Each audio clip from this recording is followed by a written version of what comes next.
So, eto guys, nagpalit ako ng damit ko pang alis kasi magkikidyo na kami ngayon.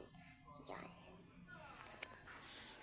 Ito, kung napapansin nyo to, yan yung gagawin ko sa may kwarto ko. Baliktad siya, oh. Yan. Ito, cabinet ko, lamesa.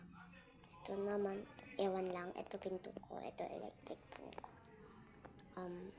Saan pa ba? Ito pala higaan ko. Ito naman, dito ko tinidikit yung mga gina-drawing ko. Masyado nakakano rin siya. Ito yung pinakamaganda ko daw na drawing yan. Drawing ko. Ito, papa ko nag-drawing neto. Baliktad. Ito nagpakamalan na TV. Ito naman, wala siyang face kasi di nakasya. Masyado maliit yung space.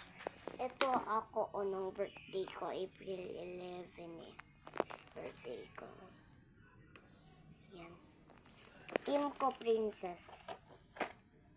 Yan. Ito mama ko, Popya. Ayan, kalat lang. Ito mga ipit ko. Ang nails. Yan, chupa-chup. Mga pagkain ko dyan. Chupa-chup. Ayan, mga Sanrio. Ito naman, yung shell. Open ko. Naalala ko to be. Luma na to. Luma na to be. Ngayon ko lang siya nahanap. Kasi papa ko naglinis sa may kwarto ko. Oh my goodness. Nahanap ko na ang makeup. Sakto magano kami mamaya. Kids Zoo. Tawag ko dun Kids Zoo. Para madali lang sabihin. Kapit lang kayo.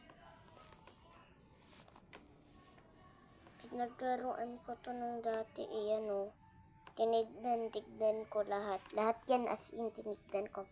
Ganun ko sila. Ito naman, wala. Ganun. Ito pa, ganun. Pagkatas, nilagay ko sa may mukha ko. Talaga napakapangit. Mukha kong aswang hanggang dun